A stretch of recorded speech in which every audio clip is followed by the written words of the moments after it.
افغیر الله نو سوا د الله نه ابتغي طلب کړم زه حکما فیصله کون کی وهو الذي او الله جل شان وغزاد دے انزل الیکم الکتاب چې نازل کړ تاسو باندې کتاب تاسو ته کتاب مفصلا په تفصیل سره والذین کوم کسان چې اتیناهم الکتاب ورکړل مو ته کتاب يعلمون یقین کوي او انه منزل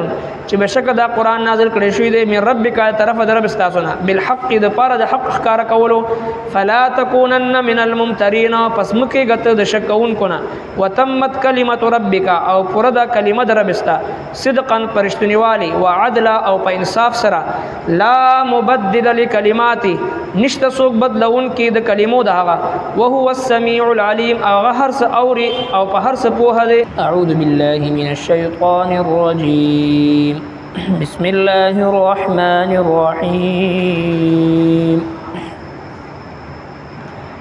أفغير الله أبتغي حكما وهو الذي أنزل إليكم الكتاب مفصلا والذين آتيناهم الكتاب يعلمون أنه منزل من ربك بالحق فلا تكونن من الممترين وتمت كلمة ربك صدقا وعدلا لا مبدل لكلماته وهو السميع العليم صدق الله العظيم مخی آیتون مبارکوں کی اللہ جل شانہ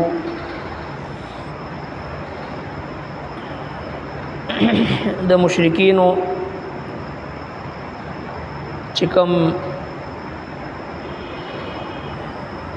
بیجا مطالباتو چی منگا د نبی علیہ الصلوۃ والسلام رسالت با هغه صورت کې منو چې کله فرشتي راشي او فرشتي راشي او د مخ کې رسو رواني شهادت او گواهی ورکې نو موږ به ومنو او دغه سي د صفا غونډې د سرو زرو شي او دا نور معجزات د خپل خوخي مطابق دی غختل الله رب کائنات او فرمایل کچری د دوی د خواهش مطابق فرشتي را هم شي او کم څه چې دوی مطالبه کوي هغه د دوی مخ ته کې خودل شي بیا هم دوی ایمان نه وروړي مگر الله تبارک وتعالى چې د چا په حق یو غواړي اکثر د دوی نه جاهلان دي نبی کریم صلی الله علیه وسلم ته تسلی د پاره او فرمایل چې سرنګي د ټولو پیغمبرانو د پاره یو قانون دی چې دا غوي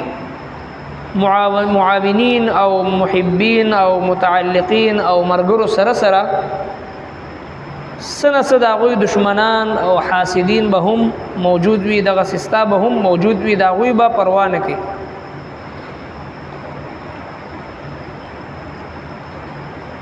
اوس یو بل مطالبه د مشرکین طرفنا مخ ته راغلی و هغه دا چې کله هغوی په هر قسمه سازش باندې او په هر قسمه مضموم مقاصد باندې ستړي شو د نبی کریم صلی الله علیه وسلم د مخنیوي د پاره بالآخر هغوی دا خبره مخ ته کې خدا چې منګه او ته دا په خپلو کې کینو او یو دریمګړي بکینو یو ثالث بکینو ولید بن مغیره داغه نوم به پیش کو چې را دی بکینو د بدرمګړي زموږ استاد په منځ کې به فیصله کوي او دی به فیصله کوي چې ته واقعتا د الله پیغمبر او کني الله رب کائنات داغه په جواب کې د آیتونو مبارکه نازل فرمایل چې زما محبوب پیغمبر دوی ته وایي چې آیا زه د الله نه سوا بل څوک حاکم اومنم او هغه دا چې الله تبارک وتعالى کتاب نازل کړی دی تاسو باندې تفصیل سره او که تاسو ته یقین نه درځینو هغه خلکو نه تاسو کې چې کوم اهل کتاب دی يهود او نصارا دی هغه سره تورات دی هغه سره انجیل دی هغه سره پدې کې باوجود د دینه چې پسونو تحریف پکې کړی دی بدلون پکې کړی دی خدایي باوجود د نبی آخر الزمان ذکر په دې کتابونو د هغوی کې موجود دی او هغوی ته پته ده چې دا پیغمبر دا نبی آخر الزمان دی برحق دی نو لہذا تاسو د شک کوونکو نه مه جوړېږئ افغیر الله آیا نو سوا د الله نه ابتغي طلب کړم زه حکما فیصله کوونکی او هو الذی او الله جل شانه اغزاد دے انزل چې نازل کړل الیکم الکتاب تاسو ته کتاب مفصلا په تفصیل سره والذین او کم کسان چې آتیناهم الکتاب ورکړل موږ غوي ته کتاب یعلمون یقین کوي غوي انه منزل چې بشک دا قران نازل کړی شوی دی من ربک د طرف دربستانه بالحق د پاره د حق ښکار کولو فلا تکونن نمکیگت من الممترین د شکونکو نا وتمت کلمت ربک وتمت او پردا کلمت ربک کلمه ربستا صدقا پرشتنوالی وعدلا او په انصاف سره لا مبدل لکلماتی نشت سوک بدلون کی د کلمو د هغه وهو السمیع العلیم او هغه هر څه اوري او په هر څه پوهه دی افغیر الله ابتغي حکما ایا زد الله نه سوا بل څوک حکم او فیصله کون کی هغه اونیسم دا څنګه کی دي او حال دا دی چې الله جل شانه وهو الذي اغزاد دی انزل الیکم الکتاب مفصلا نازل کړی دی پتا سو باندې کتاب مفصل تفصیل سره بیانون کی عقیده د توحید او عقیده د رسالت او عقیده د آخرت او دغه حدود الله حقوق العباد حقوق الله تمام تر سيزونه چې هغه په دې قران کریم قران مجید فرقان حکیم کې موجود دي نو چې خط تفصیل سره هر یو حکم په دې کې موجود دی نو بیا د الله تبارک وتعالى نه ما سوا بل څوک حاکم او حکم فیصله کون کی ثالث زولی تسلیم کم واقعتا د یو مسلمان د پاره د الله جل شانه ذات او د الله کتاب دا حاکم او دا امام او دا فیصله کون کی او دا قاضی او دا هر څه دی د وخت قاضی القضات د وخت چیف جسټس او د وخت حاکم چې کوم فیصله کی هغه به هم د قران کریم د احکام مطابق فیصله وکړي او چې کله د وخت د حاکم او د قاضی او د جج فیصله هغه د قران کریم د فیصلې نه خلاف وي نو هغه د مسلمانانو د لپاره قابل قبول نه وي هغه قابل تنقید وي هغه قابل تقلید نشي کېږي لہذا څومره د افسوس مقام دی چې بحثیت یو مسلمان او یو داسې ملک چې پاغي کې مونږ او تاسو د ډېرو قربانونو بعد دا ملک حاصل کړی شوی دی د څه دپاره لا اله الا الله محمد رسول الله په بنیاد باندې او بیا پاغي کې فیصلې داسې کېږي چې هغه فیصلې صراحتاً د قرآن کریم د احکامونه خلاف دي او په هغه ملک کې فیصلې د عدالت نه د ناموس رسالت په حواله سره د ختم نبوت په حواله سره د عقیده ختم نبوت په حواله سره داسې فیصلې مخ ته راشي چې یو عام انپړ مسلمان هم چې دی هغه د ناموس رسالت په حواله سره داسې خبره نشي برداشت کولی چې کوم د قاضي القضات د طرف نه فیصلې مخ ته راځي او بیا د غیر رد عمل د مسلمانانو طرف نه موږ او تاسو مخ ته راځي چې یقینا یو مسلمان د پاره داسې فیصله قابل قبول نشي کېدی چې پاغي کې شان رسالت کې کمی راځي او دغه سي د الله رب کائنات د طرف نه یو قانون دی الرجال قوامون علی النساء بما فضل الله بعضهم على بعض نارینا دا په زنانو باندې حاکم دی نارینا دا په زنانو باندې ذمہ دار دی مسئول دی مشر دی زنانا خزا د خپل د خاون تابع دي دا د قران کریم فیصله ده او د طلاق اختیار د نکاح د ختمولو اختیار دا سوای د خاوند نه بل چاته نشته دی په دنیا کې یو هغه صورت دی چې کله یو خاوند داسې وي چې هغه د ښځې نان نفقه نشي ورکولی د ښځې حقوق سر ته نشي رسولی او ظالم وي جابر وي بد اخلاق وي او نور داسې شرعي عذر پکې وي په هغه صورت کې د هغه شرعي عذرونه به یو زنانه دا به د عدالت مخې ته کیږي او د وخت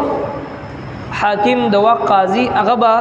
د خاوند ته به مهلت ورکوي چې به دا اعذار او دا عذرونه ځان نه لري کا کچری هغه ختم نکړي شي هغه شکایات لري نکړي شي نو بیا به دغه حاکم او قاضي به دغه خزي او خاوند په منځ کې به جدایي راولي زمونږ استاد په عدالتونو کې سکیږي چې کله یو زنانه وغواړي چې هغه د خپل خاوند نه سوا بل چا سره واده کول غواړي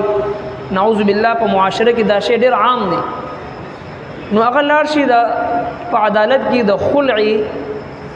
کیس دایر کی بای خپل خاوند نه خلع علم سوال تی وشي چې تاسو پر شرعي عذر شي دی ستا خاوند نه مرد دی تا حقوق نه درکې رهایش او خوراک نه درکې تا حق نه ادا کوي مسله صدا نو جواب دا ملاویږي چې زما زړه نه غواړي چې زه د سره وخت تیر کوم الانکه زړه نه غوښتل دا اس قسمه شرعي عذر نه دی یا وای چې زما بل ځای کې خوښ دی زه بل ځای کې واده کول غواړم دا زموږ استاد معاشري ناسور دی د معاشري حصہ ګرځیدل دی یو میاش 2 تاریخونو نه بعد د عدالت د طرف نه اغیتا د خلعي سرټیفیکیټ ملوشي او غزي بل ځکه نکاح کوي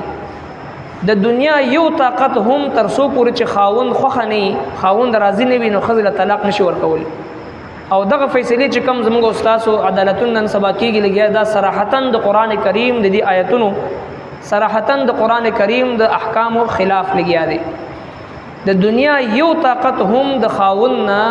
د طلاق اختیار نشي غشتي تر سو پورې د خاوند راضي کړي نه دغه خزه به د خاوند راضي کوي خلعي ته او په هر طریقه باندې په مال په دولت په هر څنګه طریقه باندې چې وی هغه د راضي کی د پر رضامندۍ باندې به د خزه د طلاق ملاويږي ځکه الله رب کائنات چې کوم احکام قران کریم کې نازل کړي دي داغي خلاف څوک نشي دي داغي خلاف د ټولي دنیا قاضیان او عدالتونه راجم شي داغي مخالفت نشي کولی ځکه الرجال قوامون علی النساء دا د قران کریم فیصله ده چې نارینه دا په زنانو باندې خاوند په خپل خزي باندې د حاکم دي دا اختیار جج ته یا قاضي ته یا بل چاته نشته نو افغیر الله ابتغي حکما ایا زه د الله نه سوا بل څوک حکم او ثالث ومنم نو دلته کې چې کله یو حکم د چا په مزاج باندې خونه لګي یا د معاشره سره فساق او فجار باندې بدو لګي